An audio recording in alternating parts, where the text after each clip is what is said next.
Hey, welcome to Trash Picture Show. I just finished up watching the awesome Netflix Punisher, and I can tell you by and large it is badass. I have some issues with it, but I'm going to get to them at the end.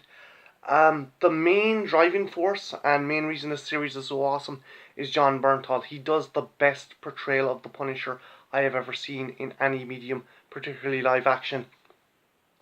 Bernthal lends a very kind of layered performance to Frank Castle. He's not just this kind of thuggish killing machine that some people portrayed him in prior movies. He is someone who is not only dealing with the tragic loss of his family, but he's a guy who's seen and done things that has left him kind of broken and shattered, and it is fantastic. Bernthal has made Frank Castle his own, and in a way he has made a kind of a even better version of the comic. I love the Punisher comics, but I find sometimes they do kind of sell Frank short on the personality department, as we get to see different sides to Frank Castle the Punisher. He isn't someone who just does something out of impulse. He does it for a reason, to protect someone, or obviously to get revenge, but to protect someone or to help someone. He's not doing it just because he's like some fucking psycho.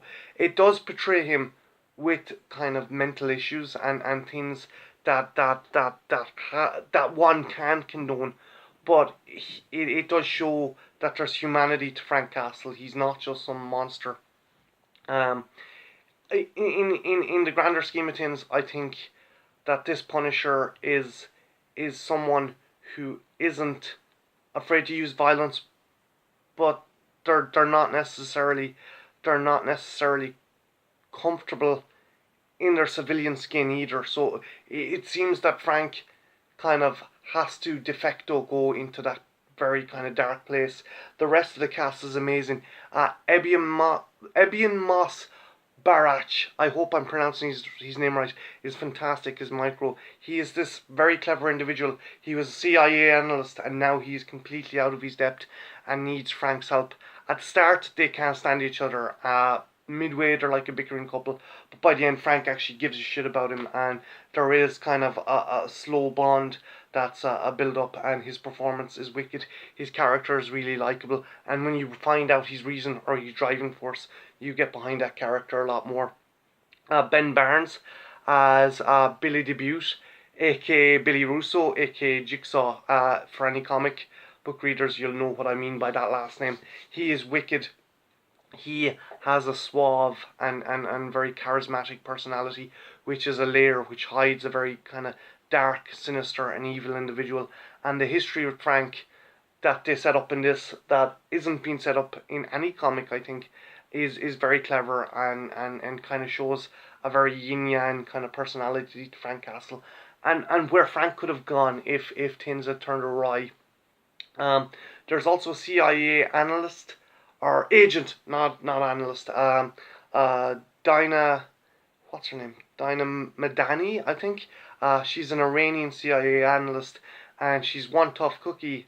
And I think, in all but name, she's a Becky Cloonan character repurposed to suit the storyline. Becky Cloonan had a very similar character in the newest run of Punisher, and I think they've taken a lot of beats from her, and it works really well into the story.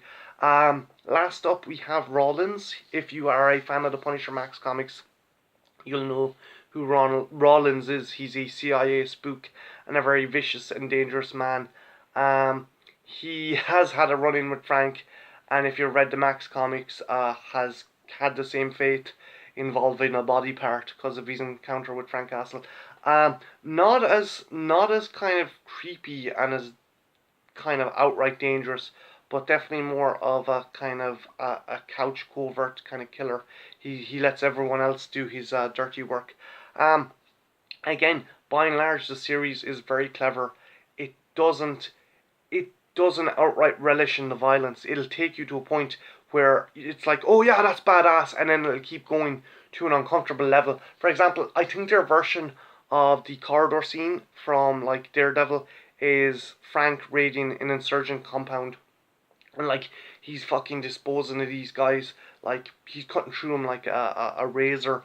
But then before you can go, yeah, that's badass, he goes too far and starts pummeling this guy, I think with a helmet or a rock, and he's covered in gore.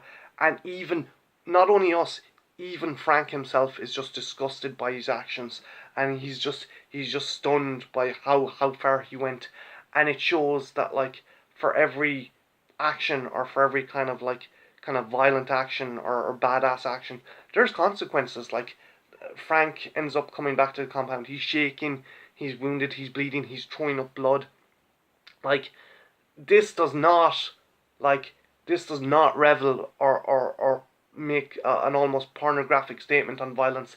It takes it to a point where you're like, that's cool, and then it brings it way back down. It's like, holy shit, that's horrible. That these characters just done some horrible shit. So it doesn't let you kind of give you the safety of just reveling in the gore, and the savagery of the actual show. It's very kind of topical in a way. It takes kind of swipes at gun violence, patriotism. It looks at veterans, how some people kind of like can come back broken, and society pushes them to the side, and doesn't help them. And I think that's fantastic. My only gripe with the show is the ending. I've read a lot of Punisher comics, and I love the character. I think the character is amazing. Um, the ending I thought was a bit too optimistic. I'm not going to get into it. I don't want to spoil it, but it's definitely a lot more optimistic than Punisher stories I have read, and I don't know if it suits the character. I think it was a good payoff, and I think anyone who's watching would be like, anyone who's not a Punisher fan would be like, yeah, that's cool. But I think if you're a big Punisher fan like me, I think you might be left scratching your head. Not a bad ending. It's not what I would have done or expected. Whether that's a good or bad thing, I don't know. I just think that it's a bit too optimistic for a kind of Punisher story. But by and large, the series is awesome. If you're a Punisher fan, check it out. There's nice little Easter eggs. The Nucci's are mentioned. As I said, Rollins is mentioned. I think Frank ends up killing Damage, the carjacker and the car thieves, later on. There's even a little nod to the comic book and action figure of the guy fucking splayed out in the pinball machine. If you were a Punisher fan, this is definitely a show for you. You might be left scratching your head by the ending, but I don't think that's a bad thing. I think it's nice to kind of with all the shit going on, it was nice to give it levity at the end. I don't know what I have done that, but I think it works in the show's favour. So this has been the Trash Picture Show. That was my review of the Netflix Punisher series. Definitely give it a look. It is well worth a watch. And yeah, have a good one. Take care.